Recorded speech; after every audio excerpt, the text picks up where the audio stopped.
দেখেন, এই যে স্কাই ক্যাব, বাংলাদেশে এখনো পর্যন্ত স্কাই ক্যাবের প্রচলন যথাসম্ভব হয়নি। তো এখানে আমাদেরকে স্কাই ক্যাবের মাধ্যমে নিয়ে আসা হয়েছে। তো এরপরে স্কাই গ্লাইড একটা আছে, ওটা দিয়ে আবার ঘোরানো হচ্ছে। এরপরে স্কাই ব্রিজ, এরপরে আবার স্কাই ক্যাবের মাধ্যমে আবারও নিচে নিয়ে যাওয়া হবে।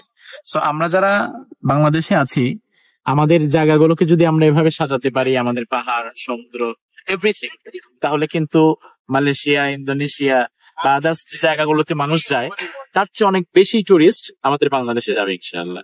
আসসালামু আলাইকুম ওয়া রাহমাতুল্লাহ। আমরা এখন যেখানে আছি, এটাকে বলা হয় স্কাই ব্রিজ। 2,500 ফিট উচ্চতায় পাতার মালয়েশিয়ার লংকাবিতে এই জায়গাটা 2000 সালের পরে এত চমৎকার ভাবে সাজানো হয়েছে। এক সাইডে সমুদ্র, এ পাশে পাহাড়, পাহাড়ের উপরে স্কাই ব্রিজ, স্কাই ক্যাপ। অর্থাৎ দেখেন, বিশেষ কিন্তু কিছু নয়, এখানে যে কিছু বাংলাদেশে পাবেন। বাট বিশেষত্ব হচ্ছে আপনি এটাকে কতটা চমৎকার ভাবে প্রেজেন্টেশন করতে পারেন বিশ্ববাসীর সামনে, সেটা হচ্ছে বিশেষত্ব। অর্থাৎ টুরিস্ট আকর্ষণ করার জন্য বিশেষত্ব হচ্ছে যোগাযোগ ব্যবস্থার উন্নয়ন।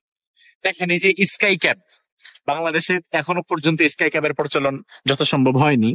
তো এখানে আমাদেরকে স্কাই ক্যাবের মাধ্যমে নিয়ে আসা হয়েছে। তো এরপরে স্কাই গ্লাইড একটা আছে, ওটা দিয়ে আবার ঘোরানো হচ্ছে। এরপরে স্কাই ব্রিজ, এরপরে আবার স্কাই ক্যাবের মাধ্যমে আবারও নিচে নিয়ে যাওয়া হবে।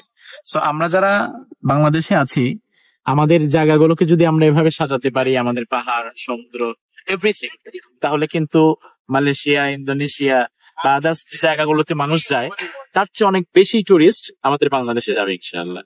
আল্লাহ সুবহানাহু ওয়া তাআলা কোরআনুল কারীমে বলছেন যে তোমরা জমিনে ভ্রমণ করো, ভ্রমণ করলে অভিজ্ঞতা বাড়বে, আল্লাহ তাআলার সৌন্দর্যের বিভিন্ন জিনিস আমরা দেখতে পারবো, শিখতে পারবো। ভ্রমণ করলে জ্ঞান বাড়ে, অভিজ্ঞতা বাড়ে, এবং দিন শেষে আল্লাহ সুবহানাহু ওয়া তাআলার সৃষ্টির অপরূপ সৌন্দর্য নিয়ে আপনি চিন্তা ভাবনা করার একটা চমৎকার সুযোগ পাবেন। আল্লাহ তাআলা কোরআনুল কারীমের মধ্যে আল্লাহ বলছেন যে হাদা খালকুল্লাহ ফাআরুনি মাযা খালাকাল্লাযীনা মিন দুনি। এই হচ্ছে আল্লাহ তাআলার সৃষ্টি। আল্লাহর সৃষ্টির বাহিরে দুনিয়ার কোনো সৌন্দর্য নেই। অর্থাৎ দুনিয়াতে যত সৌন্দর্য যাই আপনি দেখেন না কেন, এর সবকিছুই কিন্তু আল্লাহ সুবহানাহু ওয়া তাআলার সৃষ্টি। যদিও বলা হয় বিউটি অফ নেচার, এটা প্রাকৃতিক সৌন্দর্য, বাট দিন শেষে প্রাকৃতিক সৌন্দর্যটাকে এত সুন্দরভাবে কে সাজালো?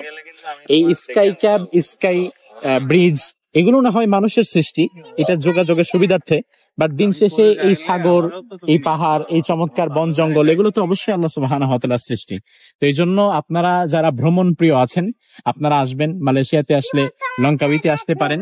এটা অত্যন্ত চমৎকার একটি জায়গা।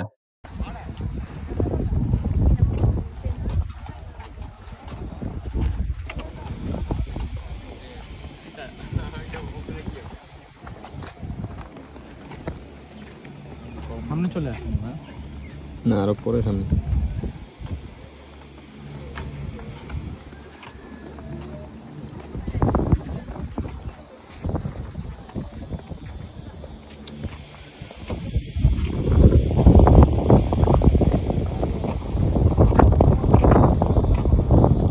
দাঁড়ান,